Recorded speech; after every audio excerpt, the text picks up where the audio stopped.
सभी मेरे प्यारे साथियों का एक बार फिर से मेरे YouTube पे स्वागत है। आज जो हम दोस्तों पढ़ने वाले हैं वह है हमारा असहयोग आंदोलन। ठीक। आप सबों ने असहयोग आंदोलन में पूर्व से ही कुछ पढ़ रखा होगा। हम उसी में एक क्विक रिवीजन आपको कराते हैं। ठीक है। क्विक रिवीजन जब हम बात करेंगे, अपनी जब श्रृंखला की शुरुआत करते हैं इस असहयोग आंदोलन की, तो मेरे प्यारे साथियों, आप लोग को ये बात ख्याल आता होगा कि असहयोग का अर्थ क्या होता है। ठीक है ना। ठीक है। मेरे साथियों, आप लोग को ये पता होगा कि जो असहयोग नाम है, वह नाम से ही पता चलता है कि किसी को सहयोग प्रदान ना करना। ठीक है ना। किसी को सहयोग प्रदान ना करना, ये हमारा असहयोग आंदोलन कहलाता है। तो नाम से कुछ नहीं रखा है, हम इसके तथ्यों को जानेंगे। तो असहयोग आंदोलन जिस तरह नाम आपके सामने प्रदर्शित किया गया है, ठीक इसका इसका जो कार्यकलाप है, इस आंदोलन की जो क्रिया है, ठीक इसी से मिलती जुलती है। आइए हम इसके जो प्रमुख बिंदु हैं उसको हम जानते हैं। सबसे पहले जब हम इतिहास की बात करते हैं और असहयोग आंदोलन की बात करेंगे, तो इसके जो है, अगर हम बात करें इसका प्रारंभ की, तो आप लोगों ने पढ़ा होगा, अथवा जो नए विद्यार्थी हैं उनको ये पता होगा। ठीक है, उनको ये पता होना चाहिए कि इसकी शुरुआत 1 अगस्त को, ठीक है ना, 1 अगस्त को 1920 से ही शुरू हो चुकी थी। 1920 से ही शुरू हो चुकी थी, जिसको महात्मा गांधी द्वारा, ठीक है ना, महात्मा गांधी द्वारा द्वारा नेतृत्व प्रदान किया गया। ठीक है ना। किसके द्वारा? तो महात्मा गांधी द्वारा नेतृत्व प्रदान किया गया है। असहयोग आंदोलन जो है महात्मा गांधी द्वारा नेतृत्व दिया गया। अगर इसके हम कुछ, अगर थोड़ी सी इस इतिहास की तरफ हम ध्यान दें, इसकी बैकग्राउंड की तरफ अगर हम ध्यान दें, तो ये हमें पता चलता है कि जो हमारा प्रारंभ था, प्रारंभ के बाद से जो होता है, जैसे कि जब जब हमारे देश में 1947 के पूर्व जो भी आंदोलन होते थे, तो वो व्यक्तिगत तौर पे आंदोलन जो है सफल नहीं हो पाते थे। उस समय क्या, जो एक जो प्रमुख पार्टी थी, जिसको हम बोलते हैं कांग्रेस, तो बिना कांग्रेस के अधिवेशन में इसको प्रस्तावित वो जो प्रस्ताव रखा जाता था, इसको बिना पास कराए अगर हम चाहते कि हम इसे सफल करा ले, तो ये असंभव था। ठीक है। क्योंकि यहाँ पे सभी लोगों का साथ मिल पाना असंभव था। ठीक है। तो ऐसे में बहुत सारी चीजों को कांग्रेस के अधिवेशन में भी जो था, ठीक है, कांग्रेस के अधिवेशन में इसे प्रस्तावित किया जाता था, पास कराया जाता था। तो हम बात करेंगे उसी प्रकार जो है, कांग्रेस का कुछ अधिवेशन है जहां की असहयोग आंदोलन का प्रस्ताव पेश किया गया था। तो वह कौन कौन से हैं? ठीक है।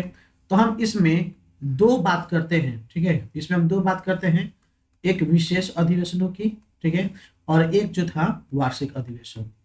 ठीक है। तो वार्षिक और विशेष में देखिए क्या अंतर है, इसमें कुछ अंतर है। इसी वजह से जो है मैं आपको दो अलग भागों में बांटकर समझाने का प्रयास करूँ। विशेष अधिवेशन जो है, एक होता है कलकत्ता में। कहाँ होता है? कहाँ होता है? कलकत्ता में। दोनों में अंतर यही साफ चल जाएगा कि जब कलकत्ता की अधिवेशन होती है, कलकत्ता की अधिवेशन होती है सितंबर 1920 में। ठीक है ना। सितंबर 1920 में आप यहाँ देख ले कि ये शुरू हो चुके हैं 1 अगस्त से ही। ठीक है ना। लेकिन कलकत्ता की अधिवेशन जो है अगले ठीक एक महीने में, सितंबर 1920 में होती है। इसमें असहयोग आंदोलन का प्रस्ताव पास किया जाता है। ठीक है ना। क्या? असहयोग आंदोलन का प्रस्ताव। ठीक है ना। असहयोग हम यहाँ लिख दें, आंदोलन का प्रस्ताव पेश किया जाता है। ठीक है ना। प्रस्ताव पेश, ठीक है ना, प्रस्ताव जो है यहाँ पे आपको पेश किया गया है, पेश किया जाता है। ठीक है।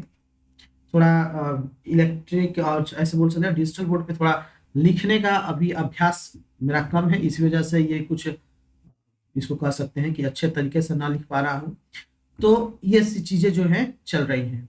इसके बाद से जब हम देखते हैं और आगे कुछ, ठीक है, तो 1920 के जब सितंबर में कलकत्ता अधिवेशन होता है, इसका जो है विशेष अधिवेशन बुलाया गया था।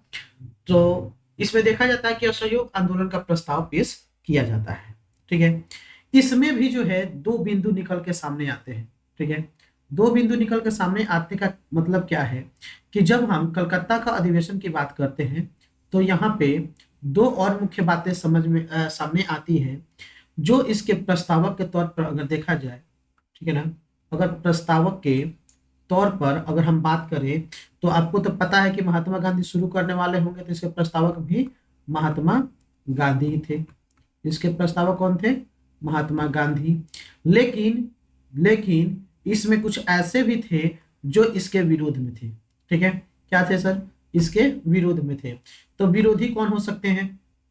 इसके जो विरोध में थे वह, ठीक है ना, वह थे सी आर दास। कौन थे? सी आर दास, मतलब चित्तरंजन दास। इसके और विरोधियों में बात की जाए तो लाला लाजपत राय भी थे। लाला लाजपत राय, ठीक है।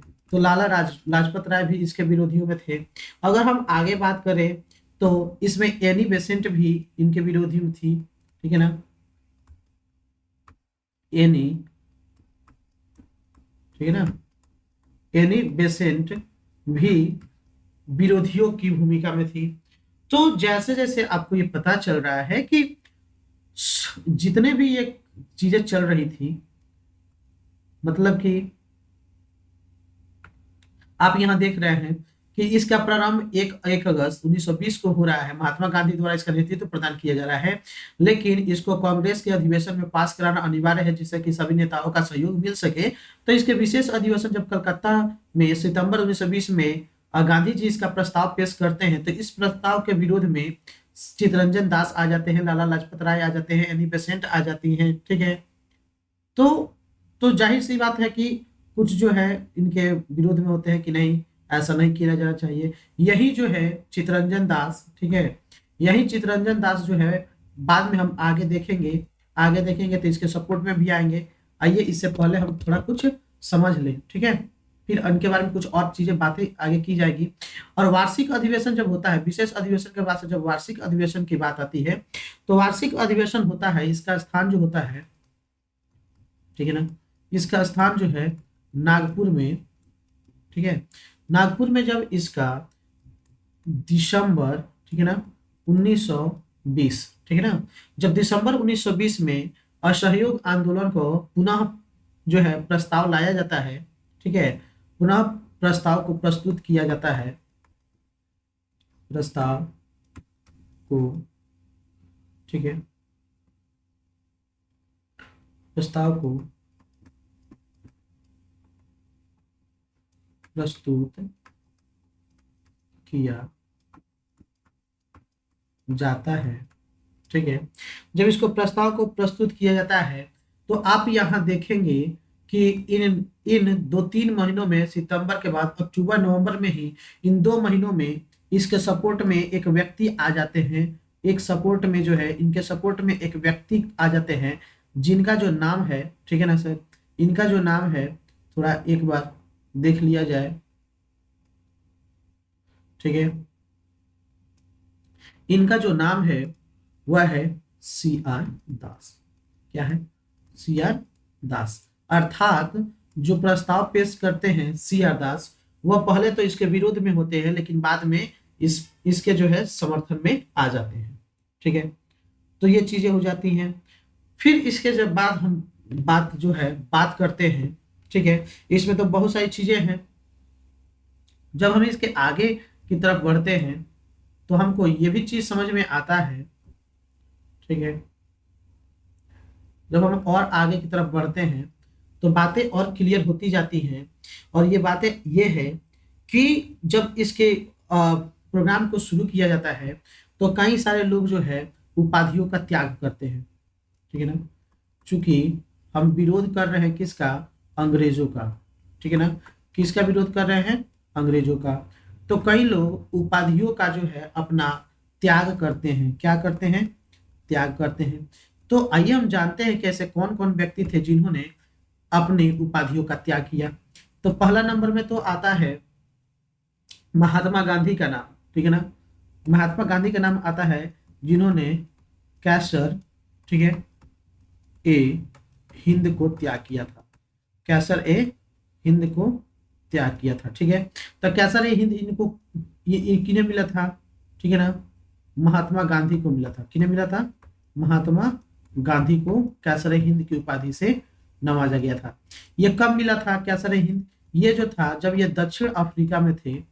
ठीक है ना, जब ये दक्षिण अफ्रीका में थे तो एक युद्ध के दौरान, ठीक है ना, एक भीषण मतलब बोल सकते हैं, जब जब अंग्रेजी सेना के वहां पे जो सैनिक थे उन सैनिकों का जब ये सहायता किए हुए थे। ठीक है ना, सहायता किन रूपों में किया था इन्होंने? तो सहायता इन्होंने किया हुआ था कि जितने भी वहां सैनिक थे उनको एम्बुलेंस मुहैया कराए थे। इसी वजह से जो है, इसी से खुश होकर जो है कैसरे हिंद की जो है उपाधि इनको सौंपी गई थी। कैसरे हिंद की उपाधि इनको सौंपी गई थी। इसके बाद से एक आता है राय बहादुर। ठीक है ना, क्या आता है? राय बहादुर। ठीक है ना, तो एक राय बहादुर का उपाधि था जिसे जमुनालाल बजाज को दिया गया था। किसे दिया गया था? जमुनालाल बजाज को। ठीक है ना, तो जमुनालाल बजाज हुआ करते थे जिन्हें राय बहादुर की उपाधि दी गई थी। किसे दी गई थी? जमुना लाल, ठीक है ना, बजाज को। किन्हें दी गई थी? जमुनालाल बजाज को ये चीजें दी गई थी। ठीक है, आप देख रहे हैं सारी चीजें। तो ये चीजें उन्हें लौट दी गई।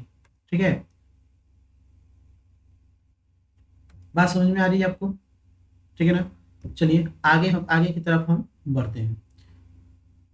बात समझ में आ रही है? आइए नेक्स्ट की तरफ हम चले। अब तो इसमें हटेगा नहीं, हम इसको थोड़ा और नेक्स्ट पेज की तरफ चलते हैं। तो इसके बाद से, ठीक है, तो इन्होंने उपाधियों का त्याग किया। कैसर हिंद को दिया, राय बहादुर का उपाधि दिया। कैसर हिंद महात्मा गांधी के था और राय बहादुर जमुनालाल बजाज का था। अगर हम इसकी बात करें, ठीक है ना, इसके अन्य पहलुओं में बात करें तो एक बात आती है कि यह सफल भी हुआ था। ठीक है, यह एक सफल आंदोलन के रूप में जाना जाता है। एक सफल आंदोलन के रूप में जाना जाता है। तो जब हम इसकी सफलता की बात करेंगे तो सफलताएं कई तरीके से सामने आती हैं। कई इनके पहलू हैं जो कि सफलताओं के तौर पर देखा जाता है। अगर पहले हम बात करें, ठीक है ना, इसका प्रथम जो हम बात करें तो देखते हैं कि जनता के मन में, ठीक है ना, अगर इसकी हम बात करें असहयोग आंदोलन की सफलता, तो सफलताओं में पहला नाम आता है कि जनता के मन में ब्रिटिश शक्ति का भय जो था, ठीक है ना, भय भय खत्म होता है। किसका? ब्रिटिश शक्ति का। ठीक है ना, ब्रिटिश शक्ति का जो है उसका भय धीरे धीरे इस आंदोलन के माध्यम से खत्म हो रहा है। ठीक है, और दूसरी जो चीज है वह तो इतने बड़े पैमाने पर देश में पहली बार जनता संगठित हो रही है। ठीक है ना, जनता का संगठन पहली बार हो रहा है। ठीक है, हम इसे बोल सकते हैं कि पहली बार जनता जो है संगठित हो रही है। फिर इसके बाद से जनता को आधुनिक राजनीतिक से भी परिचित कराया जा रहा है। ठीक है, जनता यहाँ पे क्या हो रही है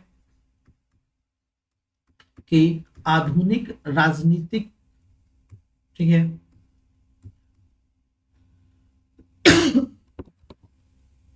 ठीक है ना मेरे दोस्तों, तो यहाँ आधुनिक राजनीतिक से यहाँ परिचित हो रहे हैं। सभी लोग अब राजनीति को समझ रहे हैं, जितने भी वर्ग थे वे समझ रहे हैं। अगर इसके बाद हम चौथा बात करें तो जनता आजादी की जो जो आजादी है, ये आजादी की मांग, ठीक है ना, आजादी की मांग अब हर तरफ उठने लगती है। ठीक है, आजादी की जो उत्कंठा है ये सब जगती है। ठीक है, आजादी की उत्कंठा जो है सबके ये जगती है। ठीक है, इसके और भी कई सारे हो सकते हैं, ठीक है। सब लोग, ठीक है, सबसे बड़ी तो चीज है कि इसमें जो अलग अलग थे, ठीक है, हिंदू मुस्लिम, ये सारे जो है धीरे धीरे अब संगठित होने लगते हैं, एकता इनमें आने लगती है। इसके बाद से अगर हम एक बात करते हैं, ठीक है, जब हम बात करते हैं कि जन भागीदारी का, ठीक है ना, हम इसे बोल सकते हैं, हम इसे बोल सकते हैं कि असहयोग, ठीक है, असहयोग जब आंदोलन चलता है, ठीक है ना, असहयोग आंदोलन जब चलता है तो इसमें असहयोग आंदोलन में, ठीक है ना, जन भागीदारी किस तरह से थी, ठीक है, मैंने बोला सभी लोग कर रहे हैं, तो जन भागीदारी जो थी, ये जन भागीदारी किस तरह से निभाई गई, ये चीज जानना एक आवश्यक हो जाता है, ठीक है। जन भागीदारी जो है किस तरीके से थी, इसको थोड़ा जानना आवश्यक हो जाता है। तो आइए हम समझते हैं कि इसमें किस तरह से सभी लोगों ने हिस्सा लिया, ठीक है। तो आगे हम अगर बात करें, आगे हम अगर बात करें सभी की, तो अगर हम इसमें एक वर्ग था मध्यम वर्ग, ठीक है ना, ये क्या था, मध्य वर्ग था, जिसे हम मध्यम वर्ग बोलते हैं। अगर इस वर्ग की बात करें तो इस वर्ग में आंदोलन को निचले तबके तक ले जाया गया, ठीक है ना, क्या किया गया, आंदोलन को, ठीक है ना, आंदोलन को निचले तबके तक ले जाया गया, निचले तबके तक ले जाया गया। निचले तबके कहने का मतलब है ये कि मध्यम वर्ग का हर जो हिस्सा था, पहले तो इसमें मध्यम वर्ग में जो अपर थे उन्होंने तो साथ दिया ही, इसके साथ साथ उसके जो निचले स्तर के लोग थे, ठीक है ना, निचले स्तर के लोग थे, उनको भी इससे परिचित कराया गया। इसके जो बाद अगर बात आती है, इसके बाद जब हम बात करते हैं, ठीक है, तो इसी में बहिष्कार को गंभीरता से इन्होंने नहीं लिया, ले जाया तो गया, लेकिन जो बहिष्कार हुआ, ठीक है ना, इस आंदोलन के दौरान, असहयोग आंदोलन के दौरान कई सारी चीजों का बहिष्कार हुआ, हम आगे बात करेंगे। तो बहिष्कार जो था, ठीक है ना, बहिष्कार को इन्होंने गंभीरता से नहीं लिया, बहिष्कार को गंभीरता से नहीं लिया, गंभीरता से नहीं लिया, ठीक है, ये हम देखते हैं। इसके बाद से जब हम बात करते हैं आगे, एक एक वर्ग था जिसे हम बोलते हैं महिला वर्ग, ठीक है ना, क्या बोलेंगे इसे, महिला वर्ग, ठीक है ना। तो एक वर्ग था जिसे हम बोलेंगे महिला वर्ग। इस महिला वर्ग की अगर हम बात करें तो महिला वर्ग ने बहुत सारा इस आंदोलन के दौरान अपनी भागीदारी दिखाई, बहुत भागीदारी दिखाई। इसमें जो है हम देखते हैं कि सबसे पहले जो उस जमाने में एक हुआ करता था पर्दा, ठीक है ना, तो इन्होंने पर्दा पर्दा प्रथा का त्याग किया और त्याग करके ये सभी सड़कों पर आंदोलन में उतरते हैं। इसके बाद इन्होंने ही विदेशी जो कपड़े था, ठीक है ना, विदेशी कपड़े, अब जानते हैं कि असहयोग आंदोलन के दौरान बहिष्कार किया गया, तो इसी में विदेशी कपड़ों का भी बहिष्कार किया गया, ठीक है। विदेशी कपड़ों का बहिष्कार में इन्होंने बखूबी अपना योगदान दिया, ठीक है ना, बहिष्कार बहिष्कार किया। साथ ही साथ अगर आगे आगे देखते हैं कि इन्होंने और भी कई सारे काम किए। जो शराब की दुकानें हुआ करती थी, शराब की दुकानें, ठीक है ना, जो शराब की दुकानें हुआ करती थी, उन दुकानों के सामने, ठीक है ना, दुकानों के सामने, या इसको हम ये भी बोल सकते हैं सिर्फ दुकान, शराब की दुकानों ही नहीं, ठीक है ना, कपड़ों की दुकानों के सामने ही, जो अधिकांश अंग्रेजों को हुआ करते थे, ठीक है ना, अंग्रेजी कपड़ों को हुआ करते थे, उनके सामने, ठीक है ना, ये लोग धरना प्रदर्शन करते हैं। क्या करते हैं, धरना प्रदर्शन, ठीक है। तो इन्होंने इस रूप में भी इसका जो है समर्थन दिया। अगर हम इसको थोड़ा और आगे बात करें, ठीक है, तो और आगे जब हम बात करेंगे तो देखते हैं यहाँ पे, ठीक है, यहाँ पे ये चीज सामने आती है कि जो हमारा एक मिनट, ठीक है, हम जब यहाँ देखते हैं एक आता है वर्ग व्यापारी वर्ग, ठीक है ना, क्या आता है, व्यापारी वर्ग। देखिए, आंदोलन तभी सक्सेस होता है जब हर वर्गों का यहाँ पे सपोर्ट हो। तो इसमें व्यापारी वर्गों ने भी काफी जो है अपना योगदान दिया। इन्होंने, कहा जाता है कि इन्होंने आर्थिक बहिष्कार किया। ठीक है, आर्थिक बहिष्कार किया। आर्थिक बहिष्कार का मतलब क्या हो सकता है जी? आर्थिक बहिष्कार में कई सारी चीजें आ सकती हैं कि इन्होंने अपनी दुकानें बंद रखी। ठीक है, आर्थिक बहिष्कार में ये भी हो सकता है कि जो वहां पे बाजार का जो छोटा मोटा टैक्स होता है वो भी नहीं देना। ठीक है, इसके साथ ही साथ जब ये लोग विदेशी कपड़े ही नहीं बेचेंगे, विदेशी शराब ही नहीं बेचेंगे, विदेशी वस्तुएं ही नहीं बेचेंगे, तो एक तरह से जो है आर्थिक बहिष्कार की श्रेणी में आ जाएगा। ठीक, एक ये हो जाता है। फिर जब हम बात करते हैं, ठीक है, जब हम बात करते हैं कुछ और समुदायों की, ठीक है, तो उसमें एक और नाम आता है, एक और नाम आता है जिसे हम बोलते हैं किसान वर्ग। क्या बोलते हैं? किसान वर्ग। देखिए, एक तरफ तो अंग्रेज के टाइम में, अगर हम बात करें अंग्रेज के टाइम की, तो अंग्रेज के टाइम में जो था, ठीक है ना, अंग्रेज के टाइम में सबसे अधिक अगर जो पीड़ित वर्ग था वह था किसान वर्ग। ठीक है ना, तो किसान वर्ग ही सबसे अधिक पीड़ित वर्ग हुआ करता था। और इसने ही, देखेंगे कि इसमें इन्हें एक कह सकते हैं कि बाहर आ गई। ठीक है ना, बाहर कहने का तात्पर्य जो है, जितने भी किसान जिससे भी प्रताड़ित हो रहे थे, ठीक है ना, उनके विरुद्ध इन्होंने जो है आंदोलन शुरू कर दिया। अब इन्होंने कैसे किया?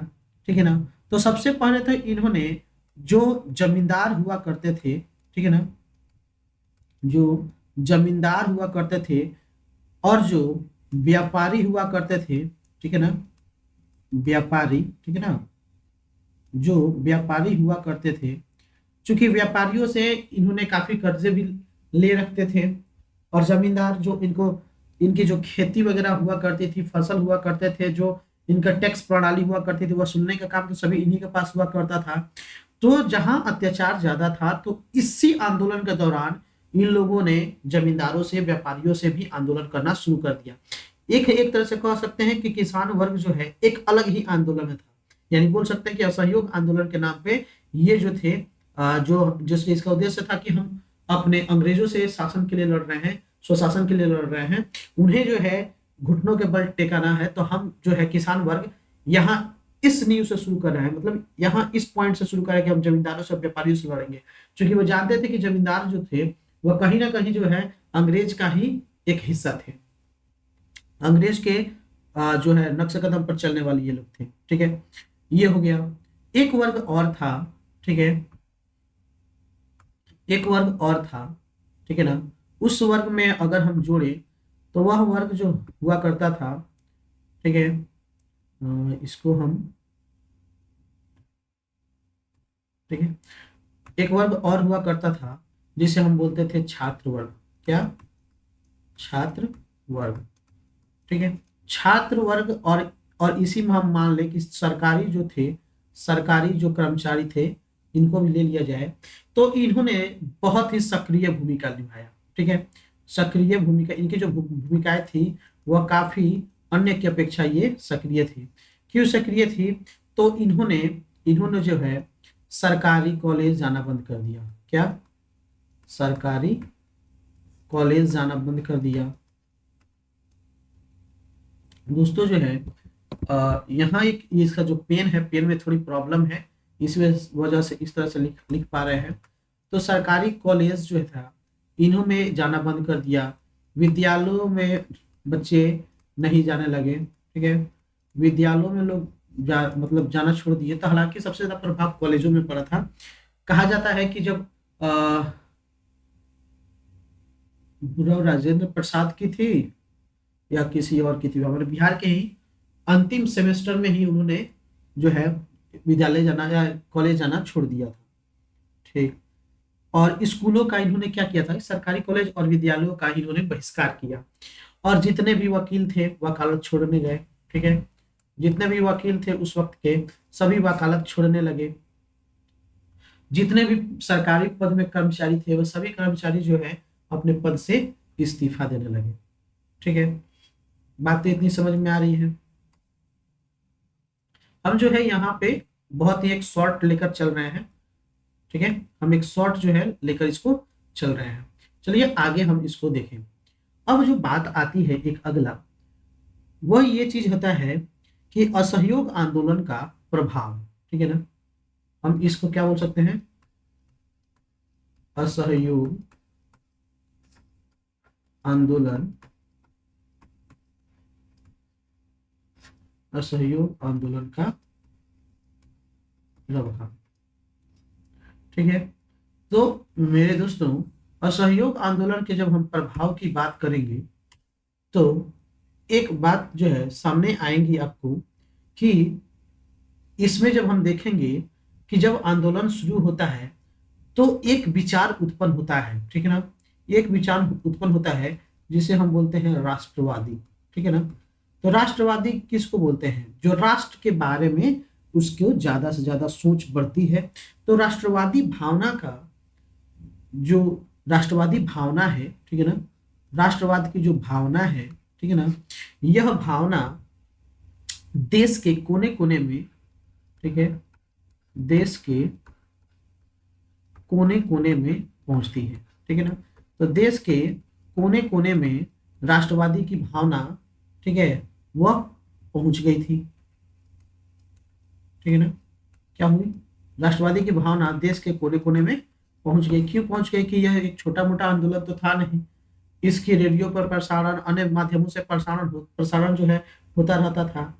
ठीक है, इसी के साथ जो है जब बहिष्कार होने शुरू हुआ, ठीक है ना, कपड़े वस्तुओं, स्कूल कॉलेजों, इन सभी चीजों का जब बहिष्कार शुरू हो गया तो हम देखते हैं कि इसी क्रम में जो है या इसके बाद, ठीक है ना, राष्ट्रीय, या इसको बोल सकते हैं स्वदेशी, क्या बोल सकते हैं, स्वदेशी। ठीक है ना, तो राष्ट्रीय बोल सकते हैं या इसको हम स्वदेशी बोल सकते हैं। ठीक है, तो हम देखते हैं कि राष्ट्रीय या स्वदेशी, यहाँ पे हो गया स्वदेशी संस्थाओं की, ठीक है ना, स्थापना शुरू हो जाती है। संस्थानों की जो है स्थापना यहाँ शुरू हो जाती है।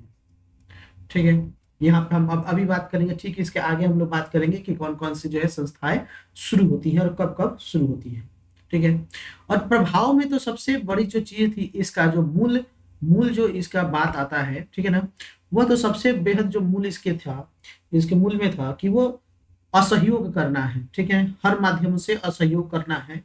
तो इसमें एक विदेश जो है सबसे ज्यादा प्रभाव पड़ा कि विदेशी वस्तुओं का, ठीक है ना, विदेशी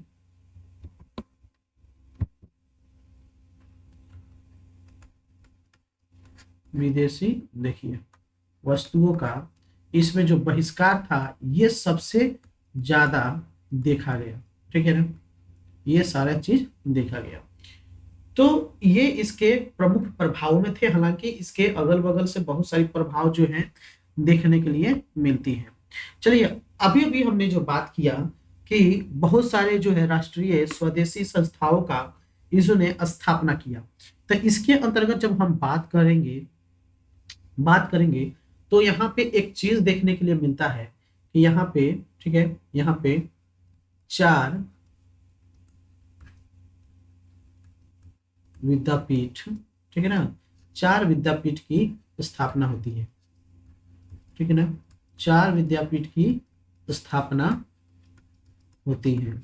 वह 4 विद्यापीठ कौन कौन है, तो आइए हम इसको थोड़ा डिटेल से जानने का प्रयास करते हैं।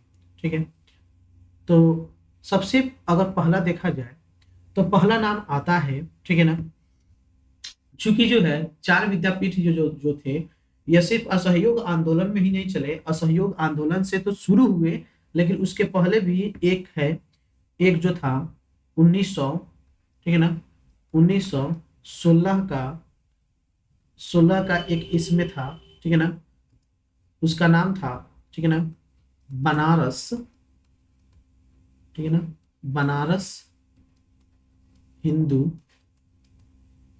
बनारस हिंदू, बनारस हिंदू विश्वविद्यालय।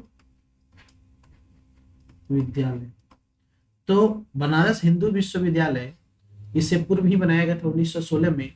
एक और बनाया गया था जिसका नाम था, ठीक है, गुजरात, ठीक है ना, गुजरात विद्यापीठ। क्या नाम था? गुजरात विद्यापीठ। इसके बाद जो था जामिया मिलिया इस्लामिया, ठीक है ना, जामिया मिलिया इस्लामिया, ठीक है। तो जामिया मिलिया इस्लामिया के भी स्थापना इसी में की गई। आपको ये जो है जानकारी रखना होगा इसके संदर्भ में कि ये पहले अलीगढ़ में स्थापित हुई थी, अलीगढ़ में, जो कि बाद में इसे जो है दिल्ली स्थानांतरित की गई। कहाँ?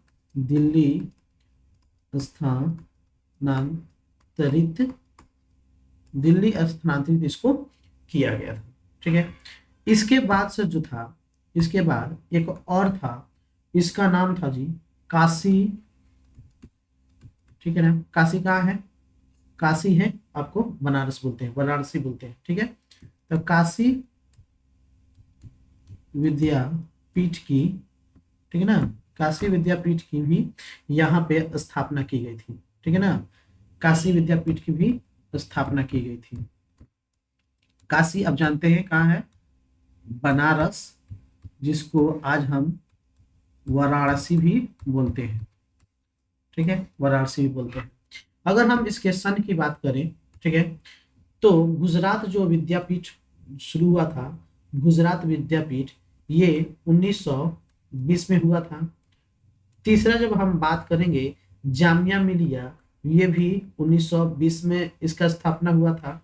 और जब चौथा हम बात करेंगे काशी का, तो ये 1921 में स्थापित हुआ था। तो ये 4 विद्यापीठ जो थे, ठीक है ना, कुल 4 विद्यापीठों की स्थापना की गई थी। बनारस हिंदू विश्वविद्यालय, गुजरात विद्यापीठ, जामिया मिलिया इस्लामिया, जो कि पहले अलीगढ़ में इसकी स्थापना हुई थी, और इसकी फिर बाद में जो है इसके सारे सिस्टम्स को दिल्ली स्थानांतरित किया गया, अर्थात वर्तमान में ये दिल्ली में है, ठीक है। उसके बाद काशी विद्यापीठ की स्थापना की गई जो बनारसी में है, ठीक है। ये 4 चीजें आप जान गए, ठीक है। इसके बारे में एक और चीज जो कहा जाता है, ठीक है, ठीक है, तो ये जो चीज है, ठीक है, कि इस आंदोलन में जहां सभी का सहयोग प्राप्त होता है, तो कई सारे इसके प्रभाव से जो है, इसके प्रभाव से जो है कई इसके संदर्भ में कथन भी सामने देखने को मिलता है।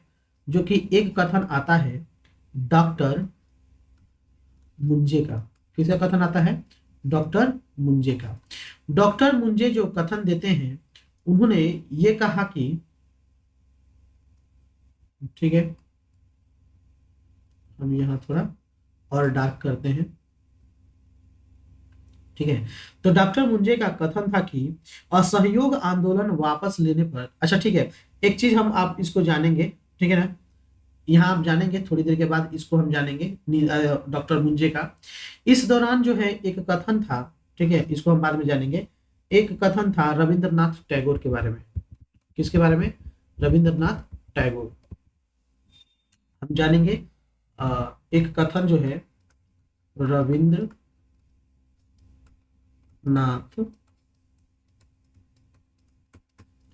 टैगोर के संबंध में। तो रविंद्रनाथ टैगोर ने जो है ये चीज कहा कि यहाँ पे, ठीक है ना, यहाँ पे ये बातें कही कि जो विदेशी कपड़े थे, जो विदेशी विदेशी जो कपड़े थे, कपड़े बोल सकते हैं, वस्त्र बोल सकते हैं, जो विदेशी कपड़े थे, तो विदेशी कपड़ों या वस्त्रों को जलाना, ठीक है ना, वस्त्रों को जो जलाया जा रहा था उस वक्त, क्योंकि बहिष्कार का कहने का मतलब है कि या तो हम नहीं खरीदेंगे, ठीक है ना, हम क्या करेंगे, या तो हम नहीं खरीदेंगे, या खरीद लिए हैं तो या तो हम उसको जलाकर नष्ट करके हम उसका विरोध करेंगे, ठीक है ना, या जो है हम खरीदना बंद कर देंगे। तो रविंद्रनाथ टैगोर ने कहा कि विदेशी कपड़ों या वस्त्रों को जलाया जाना अविवेकी है। क्या है? इन्होंने बताया कि जलाया जाना अविवेकी है। अविवेकी इन्होंने क्यों कहा? ठीक है ना? ठीक है, अविवेकी, या इन्होंने कहा था, एक शब्द का प्रयोग किया था, निष्ठुर। ठीक है ना? निष्ठुर बर्बादी है। क्या है सर? निष्ठुर बर्बादी है। ठीक है ना? निष्ठुर जो है बर्बादी है। इन्होंने कहा कि अविवेकी है या निष्ठुर बर्बादी है। क्यों कहा? तो इसका कारण ये था कि इन्होंने देखा कि जो कपड़े खरीदे जा चुके हैं उन कपड़ों का जो मूल्य है वो तो दुकानदार हो या अंग्रेज हो उसको मिल चुका है। ऐसे में जो है जनता के बीच इसके जो दाम मूल्य दिए गए हैं वह उन रुपयों की यहाँ पे बर्बादी हो रही है। तो इन्होंने कहा कि हम जो है जो अभी वस्त्र जला रहे हैं, कपड़ों को जला रहे हैं, इसको नहीं जलाए, क्योंकि हम तो पहले खरीद चुके हैं। ठीक है, लेकिन इन्होंने ये नहीं कहा कि इसमें सभी को ना नहीं जलाना। ठीक है ना? तो उन्होंने कहा कि ठीक है, आप जो खरीद लिए उसको मत कीजिए। ठीक है, लेकिन आगे से जो है इस तरह से विदेशी कपड़ों को बहिष्कार करने के लिए आप उसे नहीं खरीदें, लेकिन इसे बर्बाद नहीं करें। इन्होंने इस पक्ष पे दिया। ठीक है, ये सारी चीजें हो गई।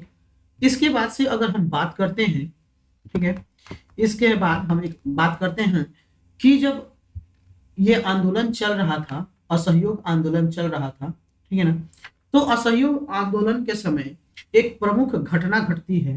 ठीक है ना? एक प्रमुख घटना घटती है। हम इसको थोड़ा ऊपर ले लेते हैं। ठीक है, एक प्रमुख जो है घटना सामने घटती है जिसको हम बोलते हैं चौरी चौरा कांड। क्या बोलते हैं? चौरी चौरा। क्या बोलते हैं इसको? चौरी चौरा। ये गोरखपुर का एक जगह है। ठीक है ना? गोरखपुर का एक जो है जगह है, ये बहुत ही फेमस जगह है। और ये फेमस इसलिए है कि असहयोग आंदोलन के दौरान यहाँ पे एक घटना घटित होता है। ठीक है ना? वह घटना क्या था? सबसे पहले हम जान लेते हैं चौरा चौरी जो है ये है कहाँ। ठीक है ना? चौरा चौरी जो स्थान है यह स्थान अभी कहाँ पे है?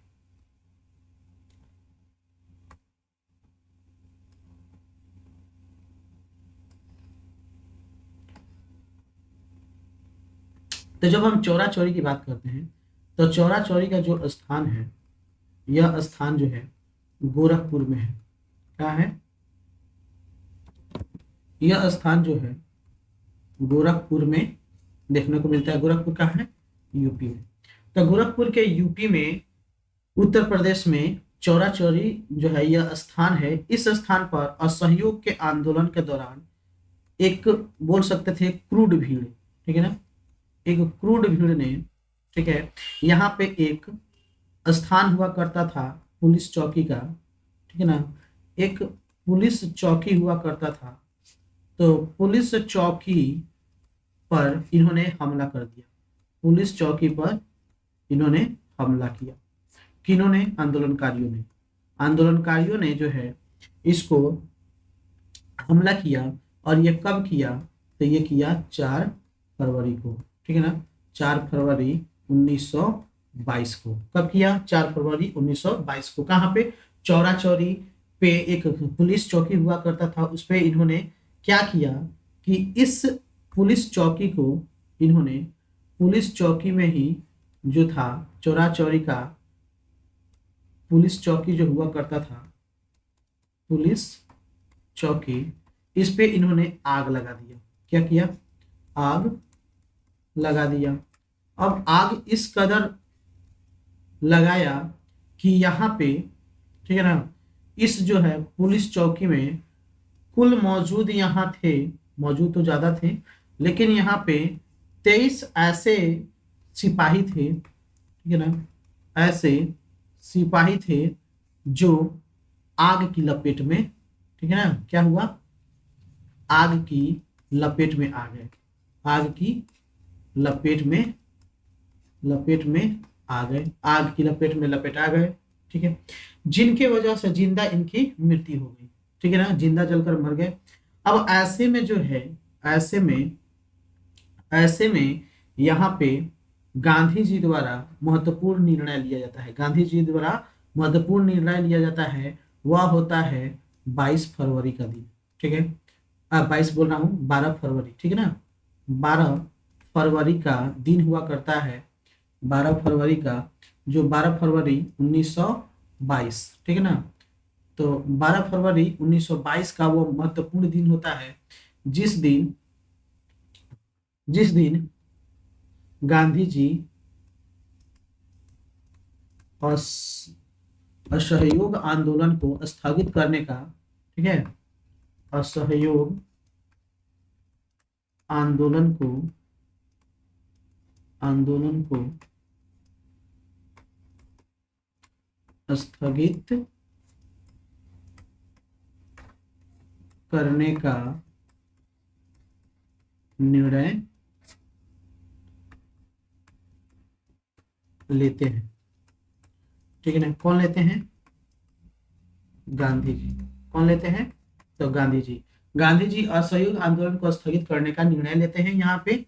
अब जो है, असहयोग आंदोलन तो स्थगित करने का निर्णय ले लिया इन्होंने, लेकिन इसके बदले में बहुत सारी जो है यहाँ पे अब शुरू होती हैं कि क्यों असहयोग आंदोलन को वापस लिया जा रहा है। गांधी जी ने असहयोग जो था आंदोलन था वह अहिंसात्मक था। इन्होंने कहा था कि हम जो भी आंदोलन करेंगे वह अहिंसात्मक करेंगे। गांधी जी का जो है एक मूल मंत्रों में से था कि अहिंसा। ये अहिंसा के पुजारी हुआ करते थे। सत्य और अहिंसा इनकी दो प्रमुख हथियार हुआ करता था। तो ऐसे में देख रहे थे कि अब जो है आंदोलन जो है हिंसात्मक हो जा रही है। यहाँ पे 32 बोल रहा हूं मैं, 23 सिपाहियों को जिंदा जलाया जा रहा है। तो ऐसे धीरे धीरे आग और ना भड़क जाए, कहीं यह जो है हिंसा की लपेट में ना आ जाए, तो इसकी वजह से असहयोग आंदोलन को इन्होंने स्थगित कर दिया। अब जैसे ही यह स्थगित करते हैं, इनके ऊपर जो है एक नाम नाम आता है, डॉक्टर मुंजे। क्या नाम आता है? डॉक्टर मुंजे। तो डॉक्टर मुंजे ने इनके बारे में कुछ विशेष चीजें कही, और इनके खिलाफ जो है क्या करते हैं कि असहयोग आंदोलन, ठीक है ना, असहयोग आंदोलन वापस लेने पर, चूंकि यह कांग्रेस के द्वारा प्रस्ताव पारित किया गया था, तो व्यक्तिगत तौर पे तो इनको थोड़ा लेना और ना लेना भी तो है, सामूहिक रूप से करना चाहिए था। फिर भी इन्होंने वापस ले लिया। तो इस पर इन्होंने क्या किया कि लेने पर गांधी के खिलाफ निंदा प्रस्ताव, ठीक है ना, क्या किया इन्होंने कि महात्मा गांधी के खिलाफ, ठीक है ना, निंदा प्रस्ताव जो है पास किया। निंदा प्रस्ताव लेकर आए, ठीक है ना। तो निंदा प्रस्ताव की पेश किया इन्होंने, ठीक है ना। इन्होंने क्या किया? निंदा प्रस्ताव पेश किया। तो डॉक्टर मुंजे जो थे, असहयोग आंदोलन वापस लेने पर गांधी जी के खिलाफ निंदा प्रस्ताव लाया था। ठीक है। अगर हम इसके बाद अगर कुछ और चीजों पर गौर करें, ठीक है, तो इस दौरान जो है, भले ही गांधी जी का नेतृत्व हुआ करता था, गांधी जी का नेतृत्व जो है इसमें हुआ करता था, लेकिन बहुत सारे जो व्यक्तित्व थे, मतलब बहुत सारे इनमें जो है नेता थे, जिन्होंने क्या किया कि इस पे भूमिकाएं निभाई, अपनी अपनी भूमिका निभाई। तो आइए हम जानते हैं बारी बारी से कि किसने किसने कौन सी भूमिकाएं निभाई, क्या क्या कहा, मतलब करा गया। यहाँ पे हम यहाँ लिख सकते हैं असहयोग आंदोलन से जुड़े व्यक्ति एवं उनकी जो है हम बोल सकते हैं भूमिका, ठीक है ना। तो असहयोग आंदोलन से किन किन व्यक्ति, कौन कौन से व्यक्ति जुड़े रहे, उनकी क्या क्या भूमिकाएं थी, हम इसमें थोड़ी सी चर्चा करेंगे। ठीक है। तो अगर हम देखें, सबसे पहले महात्मा गांधी तो थे ही, महात्मा गांधी के बारे में ज्यादा क्या बताना। ठीक है। ठीक है। तो हम अगर बात करें गांधी जी की। तो गांधी जी क्या थे, आंदोलन के पीछे इनका मुख्य भूमिका था। ठीक है, ये जो थे मेन कैरेक्टर थे, क्या थे, मेन कैरेक्टर थे। फिर भी अगर इनके बारे में कुछ अगर कहा जाए कि ये इन्होंने क्या किया था, तो इन्होंने जो है 1920 के दौरान, ठीक है ना, एक मुख पत्र की घोषणा की थी। ठीक है ना, क्या कहा था, एक मुख मुख पत्र की घोषणा की थी। ठीक है ना, इन्होंने इस दौरान एक मुख पत्र की घोषणा की। ठीक है, बाकी ये मेन कैरेक्टर थे। दूसरी अगर हम बात करें, दूसरा सी आर दास की, तो चित्तरंजन दास के बारे में कहा जाता है।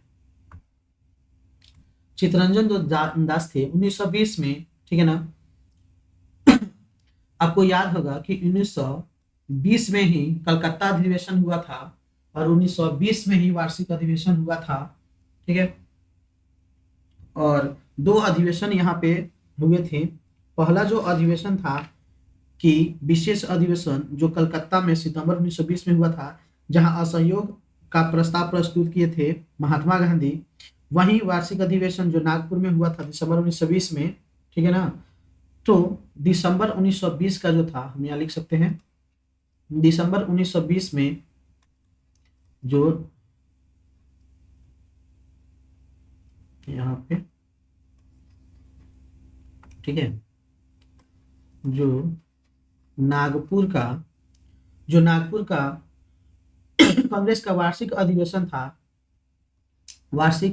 था, इन्होंने ये क्या किया था, प्रस्ताव को पेश किया था। क्या किया था, प्रस्ताव को पेश किया था, प्रस्ताव को रखा। ठीक है ना, अगर इसके बारे में और कहा जाए, इनके बारे में अगर कुछ और चीजें कही जाए, तो यहाँ पे देखा जाता है कि इनके तीन सहयोगी हुआ करते थे। इनके तीन सहयोगी हुआ करते थे मिदनापुर। ठीक है ना, ठीक है, मिदनापुर में इनके जो सहयोगी थे उनका नाम था वीरेंद्रनाथ सासमल। क्या नाम था, वीरेंद्रनाथ वीरेंद्रनाथ सासमल। ठीक है, तो एक ये थे। उसके बाद से जो दूसरा नाम था, ठीक है ना, जो दूसरा नाम था वह था चट्टगांव। ठीक है, चट्टगांव चटगांव में इनके एक मित्र हुआ करते थे। ठीक है ना, जे एम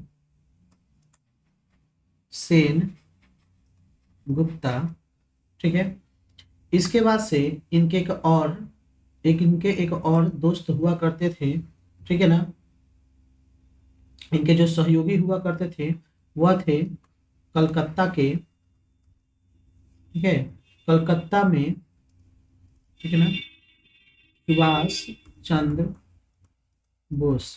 ठीक है, तो सुभाष चंद्र बोस तीन जो है इनके सहयोगी थे, जिन्होंने हिंदू और मुसलमान को एकजुट करने में भूमिका निभाई। इन्होंने क्या किया, इन्होंने, ठीक है ना, इन्होंने जो है, इन्होंने हिंदू मुसलमान को एकजुट करने का कार्य किया। ठीक है, किसने, तब मिदनापुर में वीरेंद्रनाथ सासमल ने, चटगांव में जे एम सेन गुप्ता ने, और कलकत्ता में सुभाष चंद्र बोस ने। इन लोगों ने जो है असहयोग आंदोलन के दौरान जो है हिंदी मुस्लिम को एकजुट करने का प्रयास किया। ठीक है, इसके बाद से जब हम देखते हैं, ठीक है मेरे दोस्तों, जब हम इसमें आगे की तरफ बढ़ते हैं तो हम यहाँ कुछ और भी चीजें देखते हैं। ठीक है, कुछ और चीजें ये देखते हैं कि कि जवाहरलाल नेहरू जो थे, ठीक है ना, जे एल जो नेहरू, ठीक है, जब जवाहरलाल नेहरू की बात आती है तो इन्होंने किसान सभाओं के गठन को प्रोत्साहित किया। इन्होंने कौन सा काम किया, ठीक है, इन्होंने किसान सभाओं के गठन, ठीक है ना, इन्होंने किसान सभाओं के गठन को क्या किया, प्रोत्साहित किया। क्या किया जी, तो प्रोत्साहित किया, ठीक है। इन्होंने ये काम किया। और दूसरी जो चीज थी, सबसे बड़ी जो चीज थी ये, ठीक है ना, ये जो थे गांधी जी के आंदोलन वापस लेने पर, ठीक है, आंदोलन वापस लेने के खिलाफ थे, ठीक है ना, लेने के खिलाफ थे। जिस तरह डॉक्टर मुंजे खिलाफ थे, ये भी महात्मा गांधी के, ठीक है ना, गांधी के आंदोलन के वापस लेने के खिलाफ थे। इसके बाद से जो था, ठीक है, सुभाष चंद्र बोस की बात की जाती है। सुभाष चंद्र, जब हम बोस की बात करते हैं तो सुभाष चंद्र बोस जो थे, सिविल सेवा से इन्होंने इस्तीफा दे दिया था। क्या दिया था,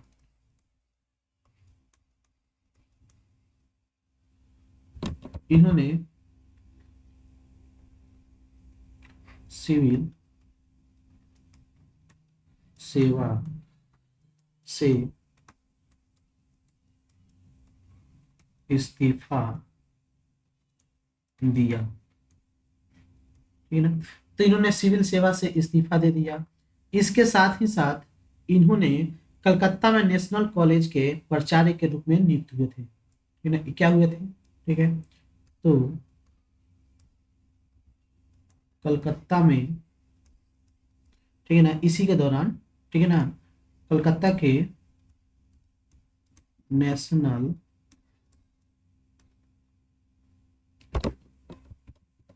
ठीक है, जो नेशनल कॉलेज था, ठीक है, तो नेशनल कॉलेज के प्राचार्य, ठीक है ना, प्राचार्य के रूप में नियुक्ति हुई, प्राचार्य के रूप में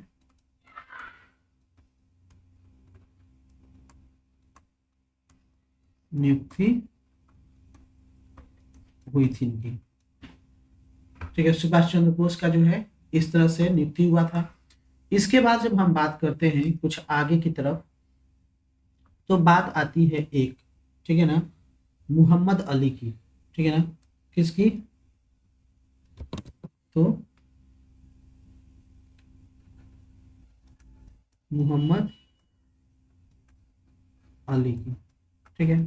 तो मोहम्मद अली की जब बात आती है, मोहम्मद अली की जब बात आती है, तो इन्होंने जो भारतीय खिलाफत सम्मेलन था, अखिल भारतीय खिलाफत सम्मेलन में मोहम्मद अली ने घोषणा की कि मुसलमानों का ब्रिटिश सेना में रहना धार्मिक रूप से गैर कानूनी था। इन्होंने कहा, ठीक है ना, इन्होंने कहा क्या, कि मुसलमानों, ठीक है ना,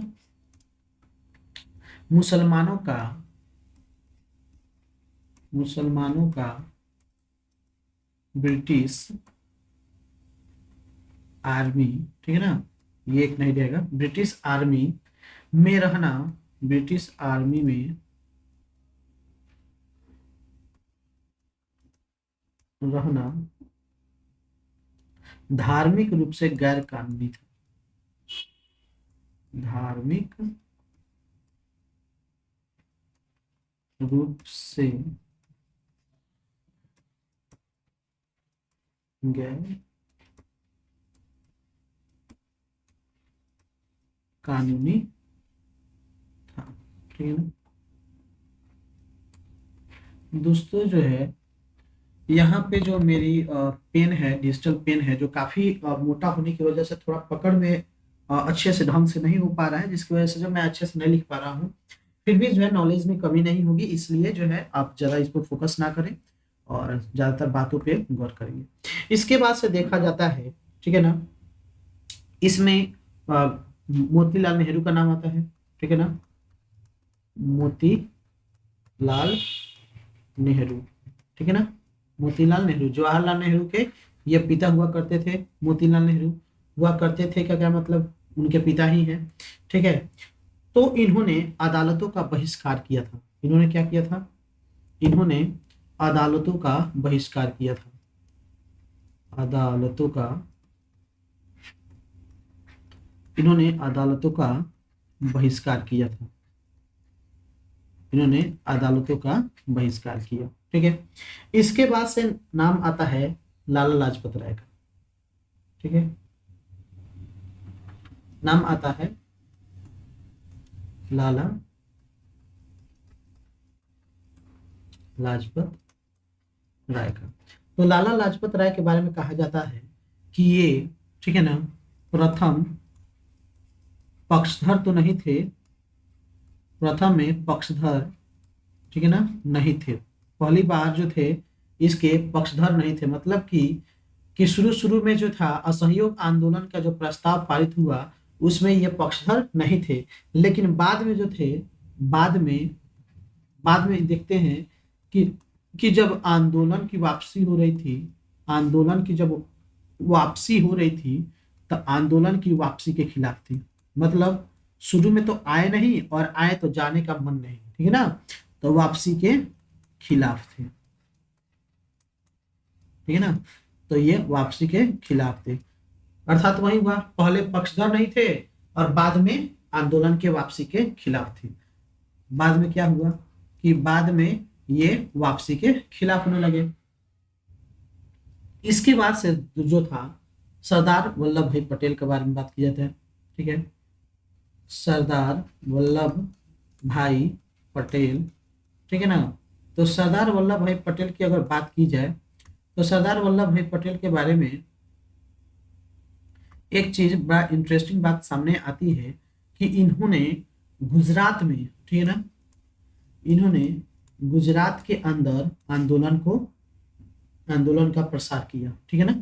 तो गुजरात में इन्होंने आंदोलन का प्रसार किया, ठीक है। तो दोस्तों आपने देखा यहाँ पे हर टॉपिक को मैंने लिख लिख के भी बताया और मैंने अपने जुबानी भी समझाया। तो ऐसे में जो था ये आंदोलन चलता रहा, ठीक है। तो आंदोलन चला और अंततः जो है ये 12 फरवरी 1922 के, ठीक है ना, 12 फरवरी 1922 को यह चौरा चौरी कांड के साथ ही इसे समाप्त कर दिया गया। और इसी के दौरान इन्हें 6 वर्ष की सजा भी हुई थी, ठीक है ना। गांधी जी को कितने वर्ष की सजा हुई थी? 6 वर्ष की, ठीक है ना। लेकिन बाद में जो है इनको छोड़ दिया जाता है खराब सेहत की वजह से, ठीक है। खराब सेहत की वजह से जो है इन्हें छोड़ दिया जाता है। और जो है मेरे दोस्तों, हम इसके बाद से अब शुरू करेंगे एक नया टॉपिक जो होगा स्वराज पार्टी का गठन, ठीक है। और इसके कुछ पृष्ठभूमि के बारे में भी हम जानेंगे। तो दोस्तों, जैसे कि आपने इस वीडियो के माध्यम से आपने असहयोग आंदोलन को समझा, तो कैसा लगा आपको ये वीडियो? आप इसे जरूर कमेंट के द्वारा मुझे बताएं। और मैं आपसे माफी चाहूंगा कि मैं एक अच्छे राइटर के रूप में लिख नहीं पा रहा हूँ उसमें, ठीक है ना। मेरी थोड़ी राइटिंग स्किल वैसे तो पेन पेपर पे काफ़ी अच्छी है, और इस डिजिटल जो है इसमें अच्छे से हाथ ना बैठ पाने की वजह से जो है मैं अच्छे से नहीं लिख पा रहा हूँ। फिर भी आप इसको गौर किए बिना आप अपने नॉलेज को बखूबी आगे बढ़ाएं। और दोस्तों जो है, अगर आपने अभी तक मेरे चैनल को सब्सक्राइब नहीं किया है तो आप सब्सक्राइब कर लें, अपने दोस्तों को शेयर कर दें। नहीं शेयर करें कोई बात नहीं, सब्सक्राइब आप जरूर कर दें, ठीक है। चलिए मिलते हैं फिर एक नेक्स्ट वीडियो में एक नेक्स्ट किसी टॉपिक के साथ। तब तक के लिए दीजिए इजाजत। मैं हूँ बिटू राज गुप्ता, धन्यवाद।